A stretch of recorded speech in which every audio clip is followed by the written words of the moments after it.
Welcome back to The Explainer. Today, we're diving into a really big shift happening in German policy. It's called the Military Service Modernization Act, and it could be the first step toward bringing back the draft. So is Germany really bringing back mandatory military service? That's the huge question on everyone's mind. The government's putting a new law on the table that's going to affect hundreds of thousands of young people. So let's get into it and break down what's actually going on. All right, so why now? What's the big rush? Well, it all comes down to the fact that the security situation in Europe has completely changed.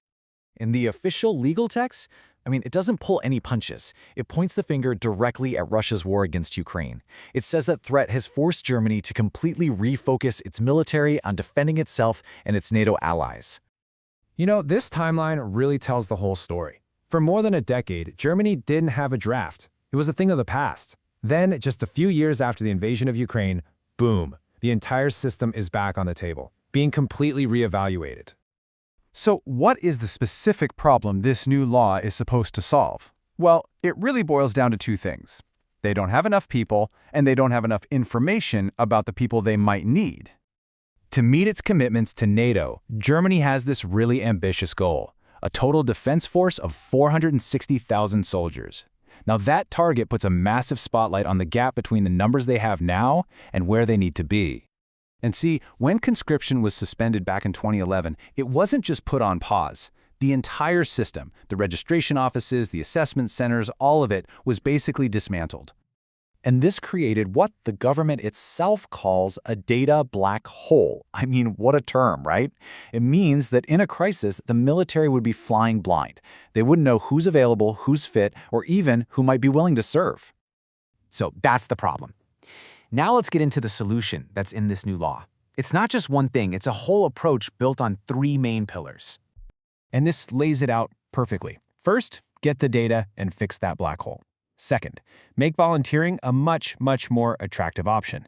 And third, and this is the big one, create a legal on switch for the draft that can be flipped if those first two steps just aren't enough. So here's the crucial thing to understand. Right now, the push is all about getting volunteers, but at the same time, they are building the legal framework to make service compulsory. It's like having a very powerful plan B ready to go. Okay, so let's make this personal. If you're a young man in Germany, how is this new world actually going to affect you? This is where it gets real. The law is super specific here. It's targeting all German men born in 2008 and later. That means the first group will be on the hook as soon as they turn 18. Now for women, it's a different story. Their participation stays completely voluntary. Starting in 2026, the first new requirement kicks in. All these guys will be legally required, it's not optional, to fill out an online questionnaire. They'll be asked about their skills, education, fitness, and of course, their interest in service. And then comes step 2. Based on the answers in that questionnaire, a certain number of men will have to show up for a medical assessment, the muster room, to officially determine if they're fit for service. That's slated to begin in mid-2027. Okay, so how are they going to convince people to volunteer? Well, with some pretty sweet perks.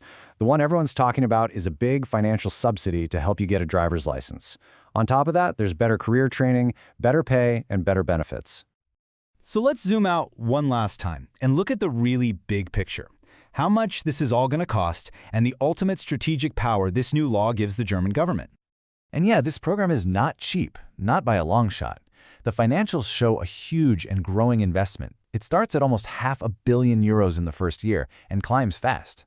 This just proves how serious the government is about this. But, the money isn't even the biggest change here.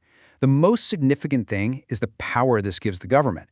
If they don't get enough volunteers, they can, with Parliament's approval, just issue an order and start mandatory conscription. It's a real game changer. So, what this law really does is redefine what military service means for a whole new generation. It creates this flexible, data-driven system that's ultimately prepared for a more dangerous, more uncertain world. The big question now is, will the call for volunteers actually be enough?